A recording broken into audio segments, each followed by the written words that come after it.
American. This is in 2004. She became a proud American citizen in 2009 and graduated from New River Community and Technical College in 2012 with an associate's degree in paraprofessional education. That same year, she also received the Student of the Year in the All West Virginia Academic Team Awards. She then went on to complete a degree from Glenville State College with honors summa cum laude and received a bachelor's in mathematics education in 2015. She then went on to graduate from Western Governors University with a master's degree in mathematics education, worked for 3 years as a mathematics teacher in secondary education. And since 2019, she has worked as the mathematics instructor at New River Community and Technical College, the Nicholas County campus. She has assured me that she is incredibly happy and proud to return as an instructor where she started her education journey in the United States, originally simply just to learn English. She also has a son who recently graduated last May from WVU with an industrial engineering degree and thoroughly enjoys teaching, reading, cooking, and traveling and visiting Summersville Lake. So it is my honor and my privilege and my pleasure to turn the floor over to Ms. Betul Kudurogiannis for us to sit back and learn and celebrate International Women's Day. And again, please feel free to put any questions that you may have as we go along in the chat or the question and answer. I'll be happy to moderate those. Thank you so much.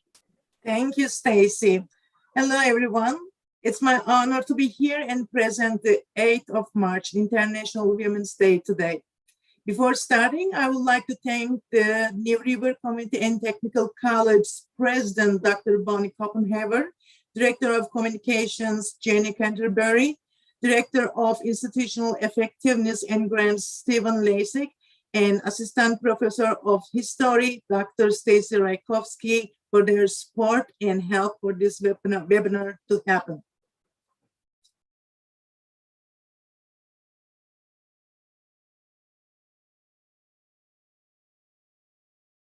International Women's Day is a global day celebrating the social, economic, cultural, and political achievements of women. The day also marks a call to action for accelerating gender parity. Significant activity is witnessed worldwide as groups come together to celebrate women's achievements or rally for women's equality. It's also a focal point in the women's rights movement, bringing attention to issues such as gender equality, reproductive rights, and violence and abuse against women. Today, International Women's Day is an official holiday in many countries, including Afghanistan, Armenia, Azerbaijan, Belarus, Burkina Faso, Cambodia, China, Cuba, Georgia, Guinea-Bissau, Eritrea, Kazakhstan, Kyrgyzstan, Laos, Madagascar, Moldova, Mongolia, Montenegro, Nepal, Russia, Tajikistan, Turkmenistan, Uganda, Ukraine, Uzbekistan, Vietnam, and Zambia. These are official holidays besides the celebrations in other countries. In many countries around the world, men honor their mothers, wives, girlfriends, colleagues, etc. with flowers and small gifts, cards, or messages. In some countries, International Women's Day has the equivalent status of Mother's Day, where children give small presents to their mothers and grandmothers.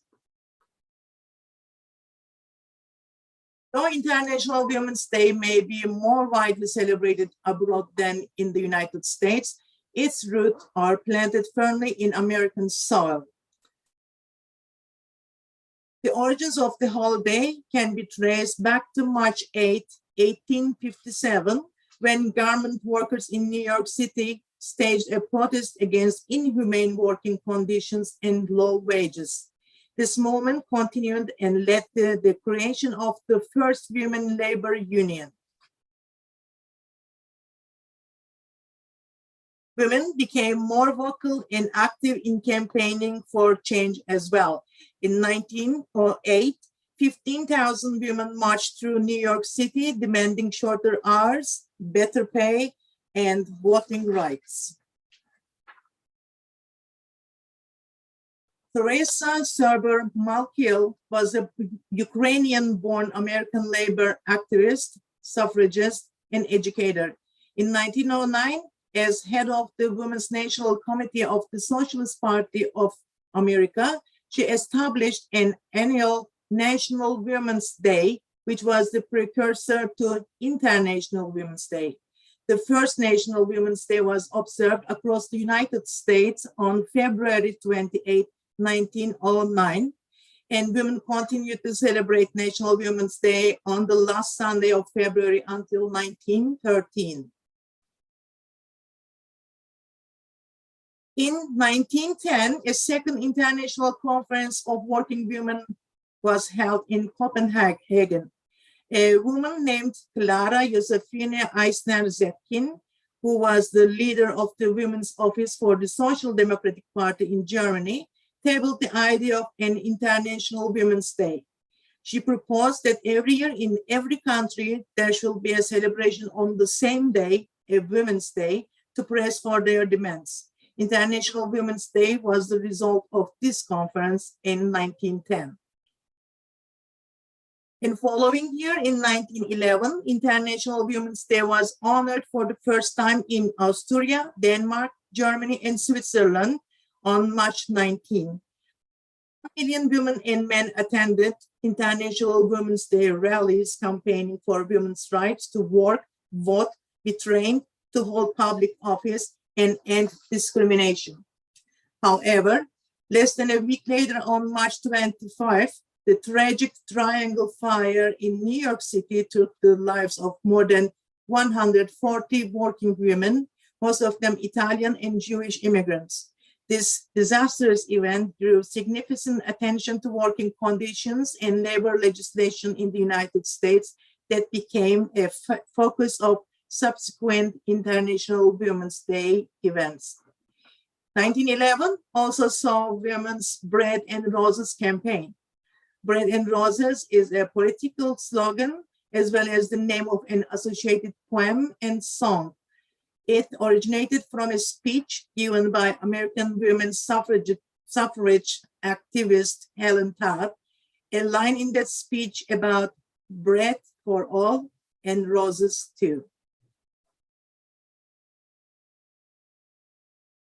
1912 and beyond, the voting rights became more important among women. Suffrage parades were all over the world. In 1914, International Women's Day was held on March 8 in Germany, and now it's always held on March 8 in all countries. The 1914 observance of the day in Germany was dedicated to women's right to vote as well. In 1915, this map appeared in the magazine Puck during the Empire State Campaign, a hard-fought referendum on a suffrage amendment to the New York State Constitution. However, the referendum failed in 1915. Here we see another demonstration in Petrograd, Russia, today's St. Petersburg, and that subject was bread and peace. Another demonstration from New Zealand, and many more demonstrations from all over the world, and mainly from Europe, America, and New Zealand. As a Turkish person and born, I would like to say proudly that first female members of the Turkish parliament, 18 ladies, was in 1935, when Turkish Republic was just about 10 years old after the patriarchal Ottoman Empire, and that rights are given to Turkish women by Mustafa Kemal Atatürk, the founding father of Turkish Republic and the modern Turkey. In 1945, The United Nations Commission on the Status of Women is established as the first global intergovernmental body exclusively dedicated to the promotion of gender equality and the empowerment of women. In 1975, during International Women's Year, the United Nations began commemorating International Women's Day on March 8. 2 years later, the UN General Assembly officially formalized the day. In this International Women's Year, the first World Conference on Women took place in Mexico. The United Nations General Assembly accepted 1976 through 1985 the United Nations Decade for Women, Equality, Development, and Peace to implement the action plan. The World Conference on Human Rights in Vienna in June 1993 took historic steps to protect women's rights by recognizing violence against women as a human rights violation and called for measures towards eliminating such forms of violence. Still today, 1 in 3 women and girls will experience violence in their lifetimes.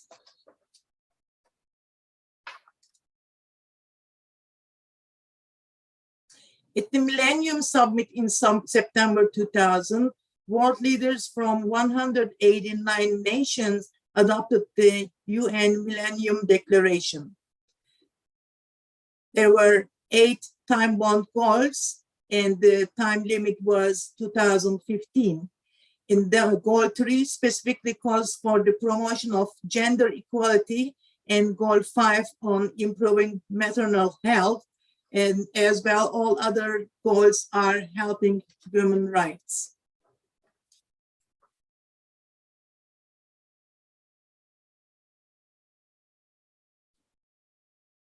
Over the years, the world has gotten closer to achieving gender equality.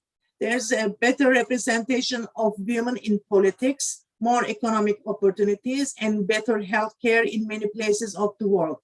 However, the World Economic Forum estimates it will take another century before true gender equality becomes a reality. What drives the gap between the genders? Here are 10 causes of gender inequality. The first one, and the biggest one, uneven access to education. Around the world, women still have less access to education than men. All of the illiterate people in the world, 2/3 are women. When girls are not educated on the same level as boys, it has a huge effect on their future and the kinds of opportunities they will get. The second is lack of employment equality. In fact, most economies give women only 3/4 the rights of men. Job segregation. In most societies, there's an inherent belief that men are simply better equipped to handle certain jobs. Most of the time, those are the jobs that pay the best. This discrimination results in lower income for women. Also, lack of legal protection, lack of bodily autonomy. Well, here I would like to say many women around the world do not have authority over their own bodies or when they become parents. The reasons are limited access and cultural or religious opposition. Mothers often become financially dependent on another person or the state, losing their freedom. And other reasons or causes for the gender inequalities are poor medical care, lack of religious freedom, lack of political representation, racism, and societal mindsets. About the political representation, I would like to mention of all national parliaments at the beginning of 2019, about 24% of seats were filled by women. This means about 76% seats belong to men. This consequence is certain issues that female politicians tend to bring up, such as parental leave and childcare, pensions, gender equality laws, and gender-based violence are often neglected. And social mindsets, the overall mindsets of the society has a significant impact on gender inequality. How society determines the differences and value of men versus women plays a staggering role in every arena, whether it is employment or the legal system or healthcare. Globally, the average distance completed to parity is at 68%. On its current trajectory, it will now take 135 years about to close the gender gap worldwide. And these gaps are in political empowerment, 145 years, in economic participation and opportunity, 267 years, in educational attainment, 14 years, and that closed the gap between the men and women. Well, in health and survival, luckily, this gap is very short and the time remains undefined. So 96% of the gender gap has been closed. Gender gaps by country, countries in March 2021. So the top 10 countries with the smallest gender gaps are Iceland, Finland, Norway, New Zealand, Sweden, Namibia, Rwanda, Lithuania, Ireland, Switzerland. 2 African countries, 1 Pacific Ocean, the rest is Europe. And the last 10 countries with the largest gender gaps, Saudi Arabia, Chad, Mali, Iran, Congo, Syria, Pakistan, Iraq, Yemen, Afghanistan.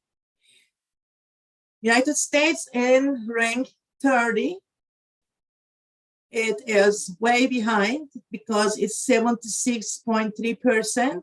If you check the Iceland, it's 89, so about 13% difference. But as well, look at the Saudi Arabia, 60%, only 16% higher than Saudi Arabia. In 2020, our rank was 53. And in this list, the Turkey was unfortunately on the rank 133 in this modern century. The 5 facts about the status of working women in the United States that may shock you. Women earn 82 cents for every dollar a man earns. There is more than 1 equal pay day. Women earn less than men in nearly all occupations. Women earn less than their same race and ethnicity counterpart at every level of educational attainment. The pandemic has set women's labor force participation back more than 30 years. Right now, our participation rate is 55.8%, about 56%. The rate was same as April 1987. That's the gift of COVID-19 to women. The best states for women's rights in the USA. I'm proudly saying that West Virginia is on number 8. And number 1, Nevada, Hawaii, then Hawaii, Vermont, Maine. And when we check the West Virginia workplace environment, we are on the rank 9. Education and health, we are on number 1. And political empowerment, we are on 26. I guess that's the subject we need to pay more attention now, right? And the last state was actually Utah as 50th in this rank. Well, numbers of female versus male at the New Bremer Community and Technical College. For fall 2020, 64% of our students were female. And woman to men ratio for the faculty and the staff overall is,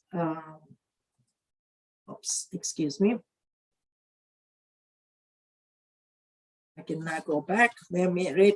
It was 60 to 42.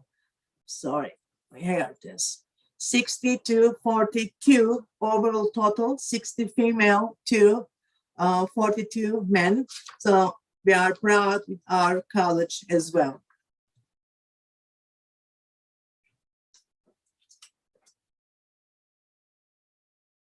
Every day, in every country in the world, women are confronted by discrimination and inequality. They face violence, abuse, and unequal treatment at home, at work, and in their wider communities, and are denied opportunities to learn, to earn, and to lead. Women form the majority of those living in poverty. They have fewer resources, less power, and less influence compared to men, and can experience further inequality because of their class, ethnicity, and age, as well as religious and other fundamentalism. Gender inequality is a key driver of poverty and a fundamental denial of women's rights. More than 200 million girls and women alive today. I cannot stop it. Sorry, it's so sad for me. More than 200 million girls and women alive today have undergone female genital mutilation in 30 countries in Africa, the Middle East, and Asia, where FGM is practiced. Due to the immigration, about 500,000 girls under the risk in the USA. Well, we are on International Women's Day 2022 campaign, and our theme is Break the Bias. Imagine a gender equal world, a world free of bias, stereotypes, and discrimination, a world that is diverse, equitable, and inclusive, a world where difference is valued and celebrated. Together, we can forge women's equality. Collectively, we can all break the bias. Please be part of a movement. We can break the bias in our communities, in our workplaces, in our schools, colleges, and universities. Together, we can all break the bias on International Women's Day and beyond. Are you in? Will you actively call out gender bias, discrimination, and stereotyping each time? Will you break the bias, cross arms, and show your solidarity? My college algebra students will help break the bias. And will you help to break the bias? Thank you. Thank you so much, Ms. Batul. We sincerely appreciate all of the time that you have taken to put this information together and to present it with us. Clearly, this is a small part of a much larger conversation, but we can continue, right? As long as we become more aware and actively engage in this. So I would like to extend my sincerest gratitude for your time and your willingness to initiate our event here today and help us become more aware and look for the ways in which we can become more involved and continue to #break the bias and actively engage. So thank you so much for all of that. That being said, we do still have time for any questions, comments, or concerns. At the beginning of Ms. Batul's presentation, I provided some links to the official International Women's Day website, as well as the International Women's Day component to the United Nations. So I put those links in there as well. And in just a few moments, I can put Ms. Batul Kudarogiannis's email address as well, if you have any other follow-up questions, or I absolutely sense an opportunity for us to continue engaging and really activating our ongoing presence. So please reach out to either Ms. Batul Kudarogiannis or myself or any of your other New River Community and Technical College representatives. We would love to hear from you, and we would love to work with you on continuing to evolve and progress this initiative.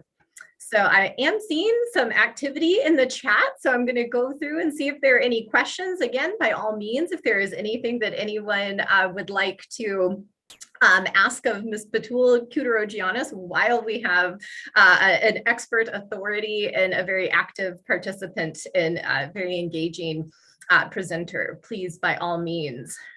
Over in the chat, I am seeing rave reviews from everybody. So thank you so much for all of your support. Much praise for your job, Batul.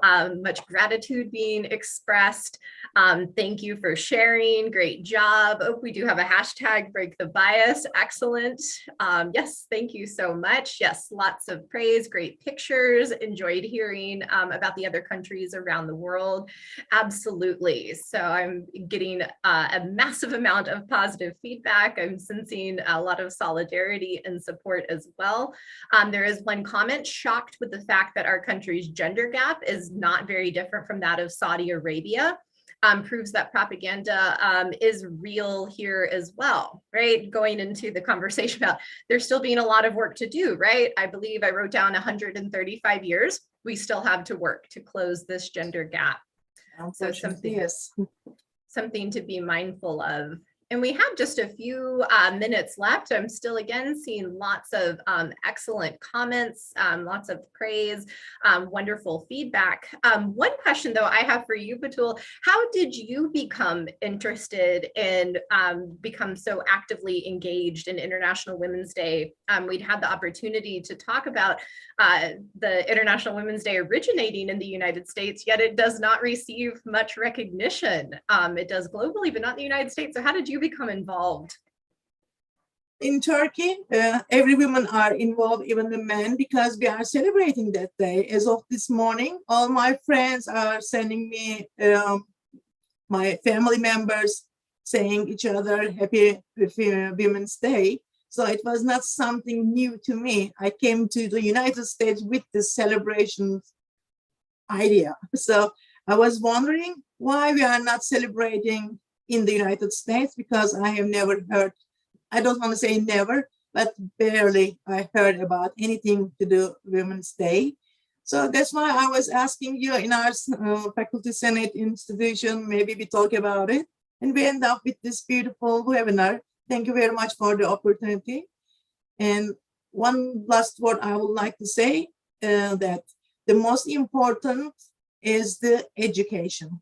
As an educator, of course, I am just for education. Education gives women and men the knowledge, the noticing what are they doing, their rights, even voting rights, because if you are not educated, you will not vote for your own thoughts. Probably the ladies are going to vote for their husbands' political ideas. And you cannot protect yourself in communities or in legal system. If you are in poverty, you will not be working. So everything starts with education. Thank you.